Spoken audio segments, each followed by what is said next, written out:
Assalamualaikum warahmatullahi wabarakatuh. Shalom, Om Swastiastu, Namo Buddhaya, Salam Kebajikan.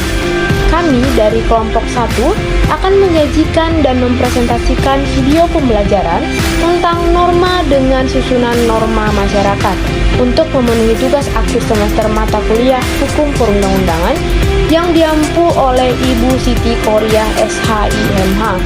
Adapun nama kelompok kami yang pertama itu saya sendiri, yaitu Tiara Rolensia Purba dengan NPM 1912011041. Selanjutnya Bayu Arfianto Wahyudi dengan NPM 1942011015. Kemudian Rosaria Roselin Magdalena Purba dengan NPM 1912011042, serta yang terakhir yaitu Yuli Susilowati dengan NPM 1942011030. Ya, untuk yang pertama, kita akan membahas tentang pengertian norma. Seperti yang terlihat di PPT bahwa norma itu berasal dari bahasa Belanda yaitu norm, yang berarti suatu patokan, pedoman, ataupun pokok kaidah. Pengertian norma adalah kaidah yang menjadi sebuah petunjuk, pedoman untuk seseorang dalam bertindak atau tidak, serta bertingkah laku dalam kehidupan di lingkungan masyarakat. Norma itu dapat dilihat seperti norma kesopanan, norma hukum, serta norma agama. Manusia tidak bisa terlepas dari yang namanya norma, karena manusia itu adalah makhluk sosial yang tidak bisa hidup dengan sendiri. Manusia selalu membutuhkan orang lain. Oleh karena itu, norma ini bersifat mengikat warga masyarakat dalam berkehidupan.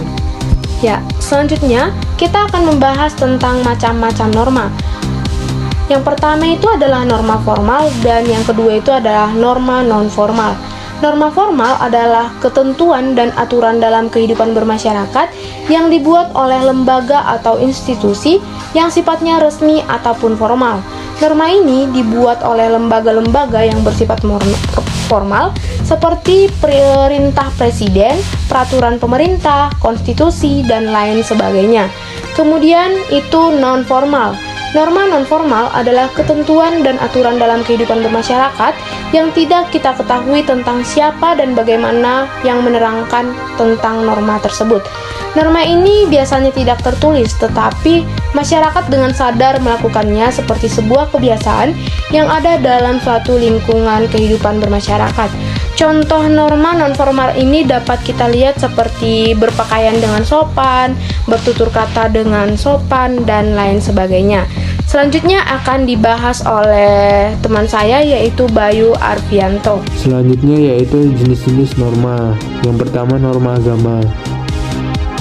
Norma yang satu ini menjadi pedoman hidup bagi manusia yang bersumber dari Tuhan Yang Maha Esa. Isi dari norma ini berupa perintah, ajaran, dan larangan. Perintah adalah suatu perbuatan yang harus dilakukan atau dikerjakan. Larangan adalah suatu perbuatan yang tidak bisa dilakukan atau harus dihindari. Sementara sanksi adalah akibat atau hukuman yang diberikan kepada orang yang melanggar aturan atau norma. Yang kedua yaitu norma kesusilaan. Norma yang satu ini bersumber dari hati nurani manusia. Norma kesusilaan mendorong manusia untuk berbuat baik dan menghindari perbuatan buruk. Jika seseorang melanggar norma ini, biasanya mereka akan mendapat sanksi berupa penyesalan, dicemooh, bahkan dikucilkan dari masyarakat. Yang ketiga, norma kesopanan. Norma kesopanan sendiri didasari oleh beberapa hal seperti kebiasaan, kepantasan, kepatutan yang berlaku di masyarakat. Norma kesopanan sendiri sumbernya berasal dari pergaulan manusia. Yang terakhir yaitu norma hukum. Negara atau pemerintah yang diatur dalam undang-undang. Norma hukum memiliki sifat memaksa untuk melindungi kepentingan dalam pergaulan hidup di masyarakat. Norma hukum juga sebagai pelengkap norma-norma lain dengan sanksi tegas dan nyata. Sanksinya itu tegas, memaksa, dan mengikat, seperti penjara, denda. Selanjutnya adalah fungsi norma-norma. Yang pertama, menjadi dasar untuk mengatur kehidupan bermasyarakat. Sesuai dengan pengertian, yaitu pedoman, sehingga diharapkan dengan adanya norma, maka dasar-dasar aturan dapat mengatur kehidupan. Yang kedua, dapat menciptakan kehidupan masyarakat menjadi aman, tentram, dan tertib. Norma dibentuk agar dapat menciptakan kehidupan yang aman, di mana rasa aman didapat dari masyarakat yang memenuhi norma dan menjalankan. Tentram dikarenakan masyarakat yang tunduk sehingga tidak adanya pertikaian dan juga tertib. Ketiga, petunjuk atau pedoman bagi setiap individu dalam menjalani kehidupan bermasyarakat, di mana hal ini menjadi acuan yang benar dalam menjalankan kehidupan. Keempat, membantu mencapai tujuan bersama dan masyarakat. Dikarenakan dibuat untuk memberikan pedoman, maka akan diberikan dampak yang baik sehingga tujuan masyarakat secara bersama akan tercapai. Kelima, mengatur tingkah laku masyarakat agar sesuai nilai yang berlaku. Nilai dalam kehidupan dan setiap daerah berbeda-beda, tetapi dengan adanya norma, masyarakat mulai mengetahui hal baik dan benar yang dapat dilakukan sesuai dengan nilai dan ketentuan yang berlaku dalam norma. Dan yang keenam, memberikan batasan yang berupa larangan dan perintah dalam berperilaku dan bertindak. Dengan adanya norma, masyarakat mengetahui hal mana yang baik dilakukan dan mana yang tidak, sehingga masyarakat tahu batas dalam melakukan segala sesuatu. Masyarakat juga tahu larangan mana yang perlu dihindari dan perintah mana yang dapat dilakukan. Perbedaan norma hukum dengan norma lainnya. Norma hukum bersifat heteronom atau ketentuan di luar diri, di mana norma hukum itu sifatnya heteronom, yang mana hukum itu datangnya dari luar diri seseorang yang merupakan paksaan dari luar, dan norma hukum itu dapat diikuti dengan sanksi pidana maupun sanksi pemaksa secara fisik, berbeda dengan norma lainnya. Kedua, dapat membuat sanksi pidana sebagai alat pemaksa pemberlakuannya. Dan yang ketiga, sanksi diberikan oleh alat negara, di mana membuat sanksi pidana dikarenakan dalam hukum pidana adalah hukuman untuk mereka yang melakukan atau melanggar. Sedangkan norma lainnya yaitu bersifat otonomi, di mana norma lainnya bersifat otonom, dalam arti norma itu datangnya dari dalam diri seseorang. Contohnya, apabila seseorang akan menghormati orang tua atau seseorang akan berdoa, maka hal ini dilakukan karena kehendak dan keyakinan seseorang tersebut. Yang kedua, tidak membuat sanksi pidana sebagai alat pemaksa. Ketiga, sanksi diberikan oleh diri sendiri.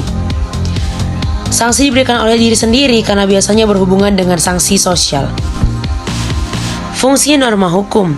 Pertama, memerintah atau memberi tindakan kepada orang yang melanggar hukum. Norma hukum bisa digunakan sebagai pedoman untuk memberi tindakan bagi pelanggar hukum. Pelanggaran yang dilakukan mungkin dianggap sebagai penyelewengan dari aturan yang ada, sehingga masyarakat akan melaporkan kepada pihak terkait supaya ada pemberlakuan sesuai dengan hukum yang berlaku. Kedua, melarang atau memberi sanksi kepada pelanggar hukum. Fungsi norma hukum yang selanjutnya adalah memberi sanksi kepada pelanggar hukum. Jadi nantinya pelanggar hukum akan mendapatkan sanksi sesuai dengan peraturan yang berlaku dan ditangani oleh pihak berwenang. Ketiga, membuat ketentuan menjadi pedoman dalam berperilaku. Norma hukum juga dapat berfungsi sebagai pedoman bagi masyarakat dalam berperilaku. Begitu pula sebaliknya, jadi keberadaan norma hukum dapat meminimalisir terjadinya perilaku menyimpang di tengah masyarakat. Keempat, menciptakan rasa aman. Adanya norma hukum di tengah-tengah masyarakat juga dapat menciptakan rasa aman bagi masyarakat itu sendiri. Rasa aman bisa didapatkan dari jaminan atas segala hal yang dilakukan dan mempunyai hak perlindungan hukum, sehingga tiap individu tidak perlu merasa takut. Dan yang terakhir, kelima, ialah memberikan sebagai sarana pembangunan masyarakat, di mana keteraturan sosial menjadi hal pokok yang ada dalam kehidupan sehari-hari. Dengan berkurangnya kasus pelanggaran, maka keteraturan di tengah masyarakat akan semakin meningkat. Hal inilah yang membuat norma sosial dapat berfungsi sebagai sarana pembangunan masyarakat akan mereka mempunyai perilaku yang tepat dan positif. Tata susunan norma-norma hukum negara Republik Indonesia. Yang pertama, norma fundamental negara, yaitu Pancasila dan pembukaan Undang-Undang 1945. Yang kedua, aturan dasar negara, yaitu batang tubuh Undang-Undang 1945 dan TAP MPR. Yang ketiga, aturan formal, yaitu Undang-Undang Perpu. Yang keempat, peraturan dan pelaksanaan peraturan daerah, yaitu Perda tingkat 1 dan Perda tingkat 2.